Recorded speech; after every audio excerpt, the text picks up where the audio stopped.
Silakan Ibu. Terima kasih. Selamat pagi, Bu Regina dan semua sahabat yang terkasih. Kita hari ini masuk kepada devosi kepada wajah kudus. Ya, saya coba membagikan beberapa bagian dari apa yang saya tahu ya. Kita hari ini masuk di dalam bab 1 mengenai pahala yang diperoleh dari merenungkan sengsara Kristus. Devosi kepada sengsara Tuhan dan juru selamat kita dari semua bentuk devosi Katolik adalah devosi yang paling kuno, paling terhormat, dan paling universal. Yesus sendiri telah menuliskan ingatan akan sengsaranya jauh di dalam hati umatnya yang setia.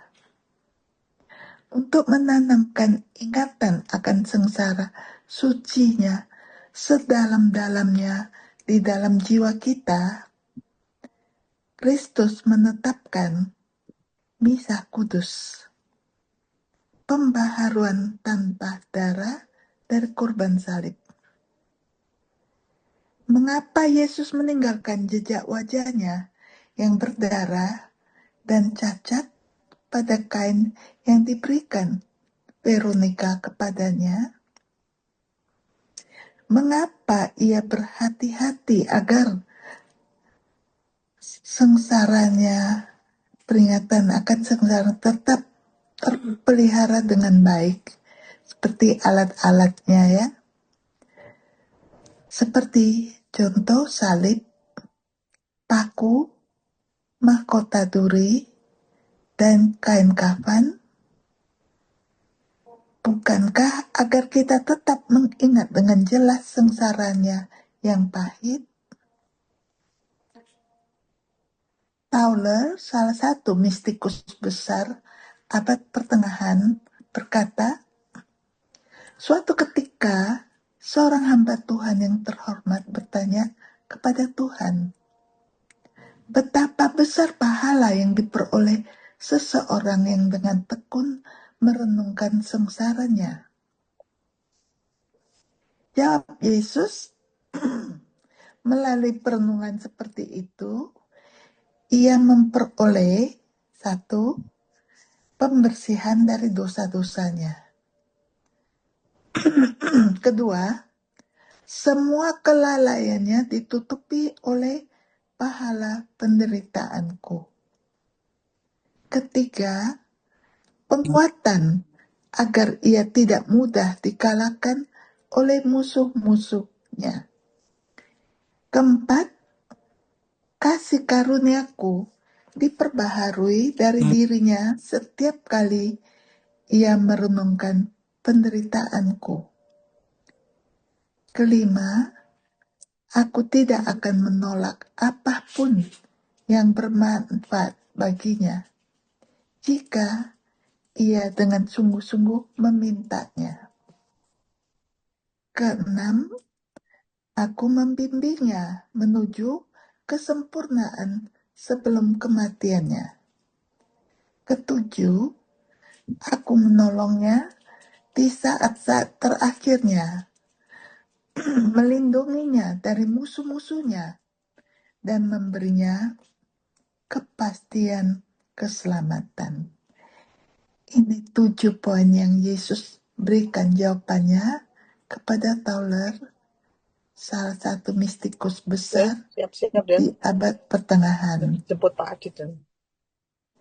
Jadi buah dari meditasi tentang sengsara Kristus, meditasi membersihkan kita dari dosa-dosa kita. Mustahil bagi jiwa yang menganggap penderitaan Tuhan kita dengan sungguh-sungguh untuk terus-menerus menyinggung Tuhan dengan sengaja, terutama dengan dosa berat.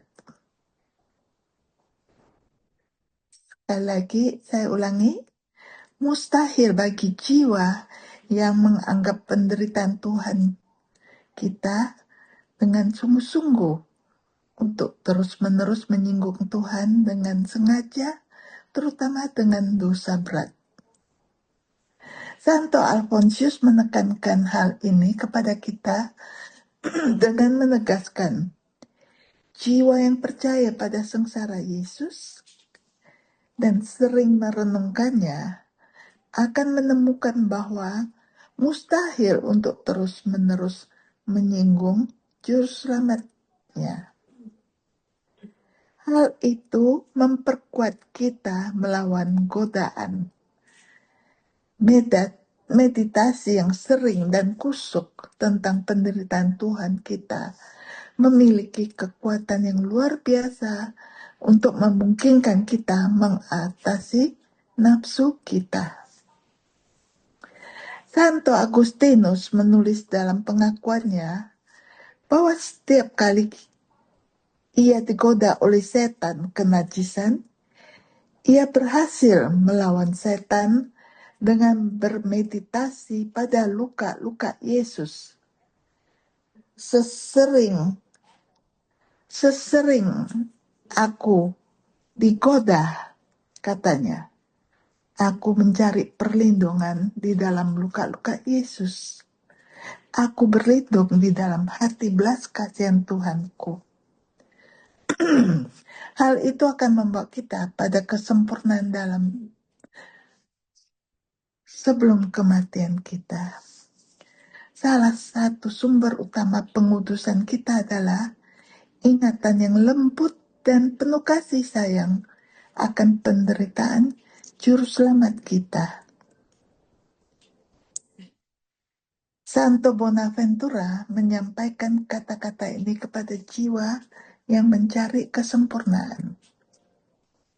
Jika engkau, hai manusia, ingin maju dari kebajikan ke kebajikan, jika engkau ingin menjalani hidup yang sempurna, maka bermeditasilah setiap hari pada sengsara Kristus. Tidak ada hal lain yang dapat begitu kuat mendorong jiwa menuju kekudusan. Luka-luka yang menyakitkan di tubuh juru selamat kita menembus bahkan hati yang paling keras sekalipun dan mengobarkan jiwa yang paling dingin sekalipun dengan kasih. Ini memberi kita jaminan akan kematian yang bahagia. Santo Alfonsus Liguori berkata, jiwa-jiwa yang tersiksa oleh setan dan gemetar karena keselamatan kekal mereka akan merasakan penghiburan yang besar dengan mengalihkan pandangan mereka dari dunia luar dan memfokuskan pada salib, tempat Yesus bergantung berdarah dari setiap luka. Ini menjamin bagi kita kemuliaan khusus di surga. Hal ini diungkapkan kepada Santa Gertrude suatu ketika pada hari raya Santo Johannes Penginjil. Ia melihat bagaimana rasul terkasih ini menikmati kebahagiaan khusus di surga karena ia selalu memulai perenungannya dengan mengingat sengsara juru selamat kita yang telah ia saksikan sendiri. Selain itu, kita harus senang merenungkan sengsara karena di dalamnya juru selamat kita membuat kebajikannya bersinar dengan sangat cemerlang. Ia memiliki setiap kebajikan dalam jiwanya, tetapi kesempatan untuk mewujudkannya terutama muncul dalam sengsaranya.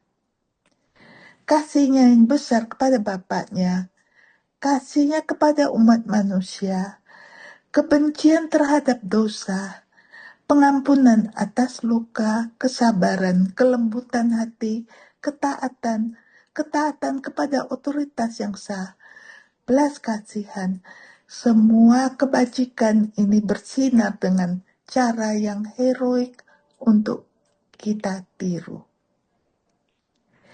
Yesus dalam sengsaranya adalah teladan ilahi kita di dalam penderitaan. Oleh karena itu, jika kita sering merenungkan penderitaannya dan berusaha meniru kebajikannya, kita akan menerima rahmat khusus yang akan mengubah kita sedikit demi sedikit menjadi serupa dengan Dia dan mempersiapkan kita untuk turut serta dalam kemuliaannya di surga kelak. Amin.